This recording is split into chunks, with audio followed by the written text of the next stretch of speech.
జగన్ ఆ ముగ్గురు యువకుల్ని పరామర్శించడానికి బయలుదేరుతున్నారనగానే పచ్చమోకలన్నీ ఒకేసారి బయటకొచ్చి గుండెలు బాదుకుంటున్నాయి.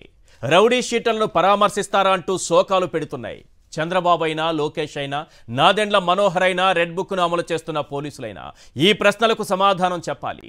తెనాలిలో పెమ్మసాని అనుచరుడు రాగి నవీన్ అమ్మాయిని కొట్టి హత్య చేస్తే, వినుకొండలో రషీద్ అనే యువకుడిని నడిరోడ్డుపై నరికి చంపితే పోలీసులు ఇలానే చట్టాన్ని చేతుల్లోకి తీసుకున్నారా? నడిరోడ్డుపై చావగొట్టారా?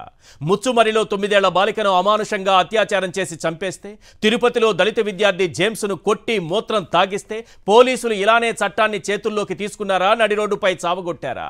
తప్ప తాగి తిరుమలలో పోలీసులే హంగామా సృష్టించి యాక్సిడెంట్ చేస్తే, ఆదోనిలో దళిత మహిళను ఎల్లో గూండాలు ట్రాక్టర్తో తొక్కించి చంపితే పోలీసులు ఇలానే చట్టాన్ని చేతుల్లోకి తీసుకున్నారా? నడిరోడ్డుపై చావగొట్టారా?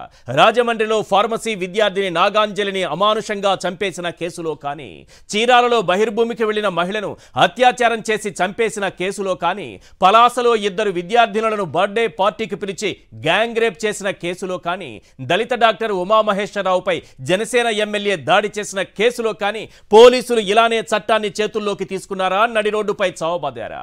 మరి ఆ ముగ్గురు ఏం చేశారు? పోలీసులు ఎందుకు చట్టాన్ని చేతుల్లోకి తీసుకున్నారు? నడిరోడ్డుపైన బహిరంగంగా ఎందుకు శిక్షలు వేశారు? న్యాయస్థానాలను కాదని, చట్టాలను కాదని, రాజ్యాంగాన్ని కాదని, పౌర హక్కుల్ని కాదని పైశాచికంగా చావగొట్టే హక్కు వీళ్లకు ఎవరిచ్చారు? అసలు పోలీసులకు వాళ్లపై ఎందుకంత కక్ష? జగన్ బయట పెట్టిన వాస్తవాలు వింటే ఒళ్ళు గగురు పొడుస్తుంది. ఆ ముగ్గురు యువకులపై గతంలోనే కేసులున్నాయంటున్న పోలీసులు, ప్రభుత్వం. జగన్ అడిగిన ఈ ప్రశ్నలకు సమాధానం చెప్పాలి. Question number 1. మఫ్టీలో పబ్లిక్తో గొడవ పడుతున్న కానిస్టేబుల్ను ప్రశ్నించినందుకే ఇంత దారుణంగా కొట్టింది నిజం కాదా? Question number 2. ఏప్రిల్ 24న ఈ గొడవ జరిగితే 25న ఆ ముగ్గురిని మంగళగిరి నుంచి కొట్టుకుంటూ తీసుకొచ్చింది వాస్తవం కాదా? Question number 3. ఏప్రిల్ 25న ఆ ముగ్గురు యువకుల్ని తెనాలి పోలీస్ స్టేషన్లో లాఠీలు విరిగేలా చావగొట్టింది నిజం కాదా? Question number 4. ఏప్రిల్ 26న వారి పరువు పోయేలా ఐతానగర్లో కింద పడేసి నడిరోడ్డుపై చితగ్గొట్టింది వాస్తవం కాదా? Question number 5. కక్ష తీరకపోవడంతో 27న మళ్లీ ఐతానగర్లో ఆ ముగ్గురిని రెండోసారి లాఠీలతో కాళ్లు విరిగేలా కొట్టింది నిజం కాదా? Question number 6. జాన్ విక్టర్ జేబులో పోలీసులే కత్తిపెట్టి మారణాయుధాలతో తిరుగుతున్నాడంటూ పంచనామా రాయించింది వాస్తవం కాదా? Question number 7. కొట్టింది కంటికి కనిపిస్తున్నా, కాలిపై గాయాలున్నా, ఎలాంటి దెబ్బలు లేవని కోర్టులో డాక్టర్ సర్టిఫికేట్ ఇచ్చింది నిజం కాదా?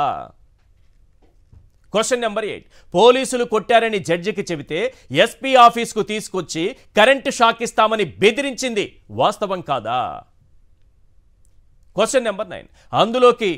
అదుపులోకి తీసుకున్నటువంటి 24 గంటల్లో కోర్టులో హాజరుపరచకుండా చిత్రహింసలు పెట్టి చట్టాన్ని ఉల్లంఘించింది నిజం కాదా? Question number 10.